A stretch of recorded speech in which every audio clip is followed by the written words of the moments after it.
On this episode of Worthy of Me, we're going to be doing a chapter analysis of the young adult novel Matefinder. This chapter analysis only consists of the first paragraph in the book.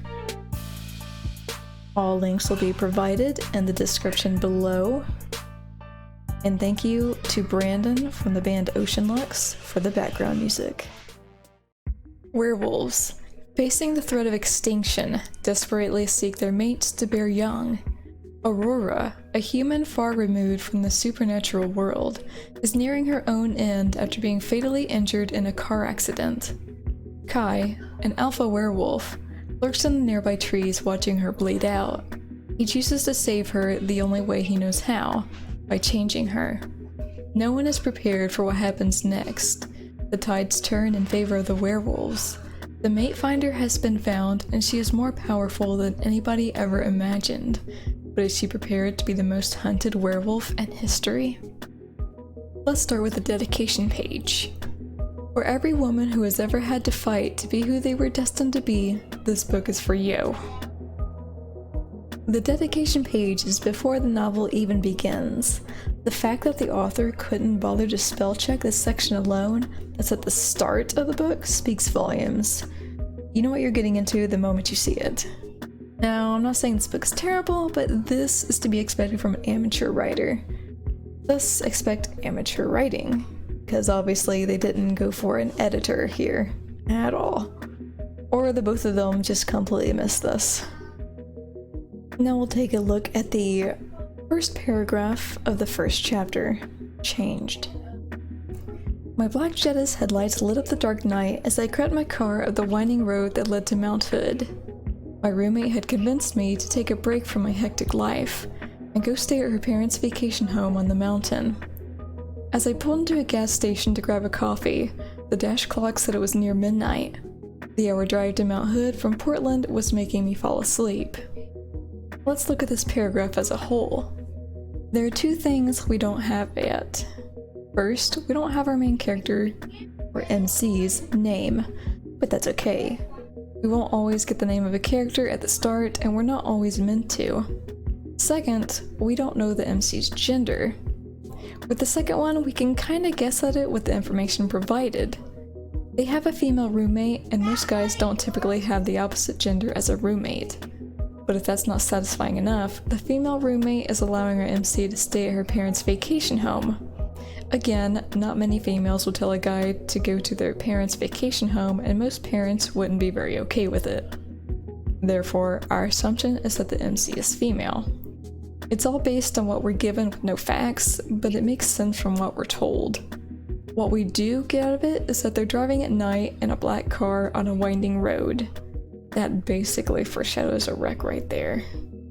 Now let's do a line by line of the first paragraph, starting with the first sentence. My black Jetta's headlights lit up the dark night as I crept my car up the winding road that led to Mount Hood. Black Jetta. While it is dark out, and black is hard to see at night, I don't see a need to note the color of a car unless it's important at a later time.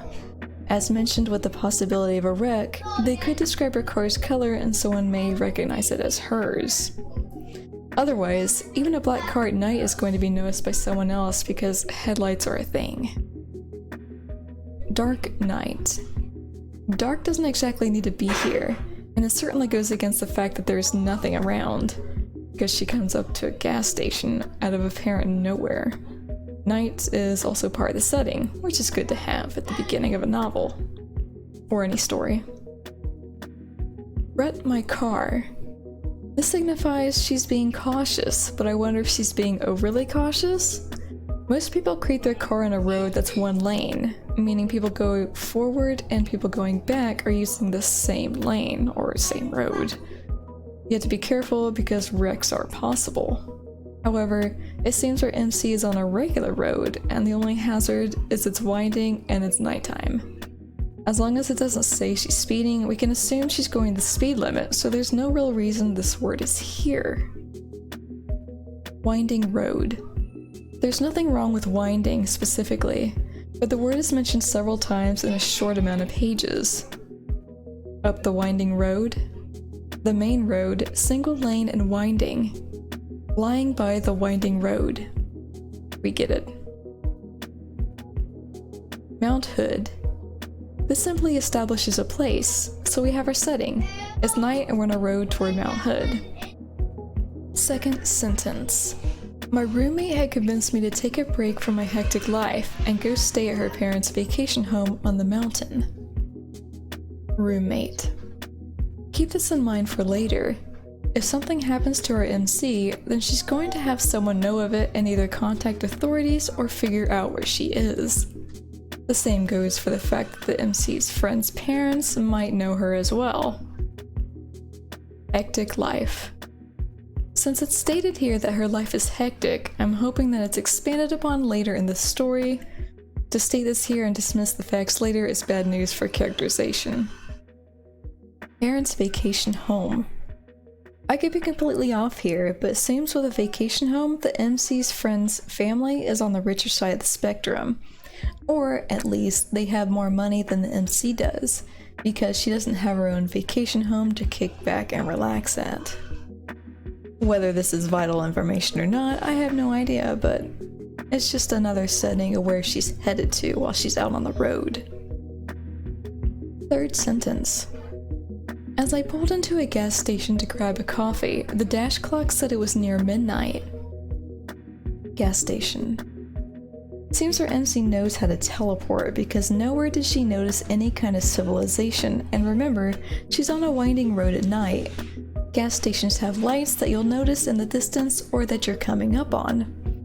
And a normal person will notice something and have specific thoughts on that something. While we're only a couple sentences in, we can already see inconsistencies. Near midnight. Before it was stated that she's driving in the dark of the night, but now we've got a sort of time. This makes you question why she's driving at this time of night. She doesn't seem like a night owl, because the next sentence has her on the verge of falling asleep and needing coffee. And I don't think she was held up at a job or anything, because in a later paragraph it states she came from her women's self-defense class. I don't think those run late, and it's only an hour drive she's taking. And no, she didn't clean up afterward, because why would she continue wearing the clothes she worked in and not change into something more comfortable before heading out? I actually don't think it's ever stated why she's driving out this late. She just is. Easier to run into things at night, I guess. Fourth sentence. The hour drive to Mount Hood from Portland was making me fall asleep. Hour drive and fall asleep. This doesn't add up. She's not falling asleep from an hour-long drive. If you fall asleep after only an hour driving, which she hasn't even been driving that long yet, then there's a problem. Don't get me wrong, depending on the day you've had and how exhausted you are, you can easily fall asleep no matter how long you've been driving, but that isn't the case here. She's falling asleep because she's driving at almost midnight, when most people sleep. Nowhere does it state she likes to stay up late or anything, so we automatically assume she goes to bed at normal people time. But maybe she's practicing for when she becomes a wolf? Was. When I used to write, I'd highlight every to be verb in my document and see if there was a way I could take them out and expand upon the sentence. Not everyone can be taken out, and not all of them should be considered weak. But this one is. Nowhere yet is there any connection with the MC. There's barely any kind of thinking. She's obviously not looking around her. Heck, we don't even know if she's listening to music or not. Are her windows up, down, or up? Nothing. That goes the same for her being tired. Where does it describe her being tired? We, the readers, are literally being told that she's falling asleep, instead of us being there in the moment with the MC. Her eyelids aren't getting heavy. Lights aren't getting fuzzy from going out of focus from sleep deprivation. She's not going over the line and jerking her car back to the correct side of the road. We're just to know she's getting tired because the author told us so. Makes sense, right? Thanks for watching this episode of Worthy of Me. Tell me what you think of the first paragraph so far of this story. So if it's something that you would pick up and you wouldn't mind reading. I know the cover is amazing looking, but the writing itself just needs a lot of work. give me another book suggestion. I'm doing any kind of first chapter analysis, and I'll check into it. I'll see you all on the next episode of Worthy of Me.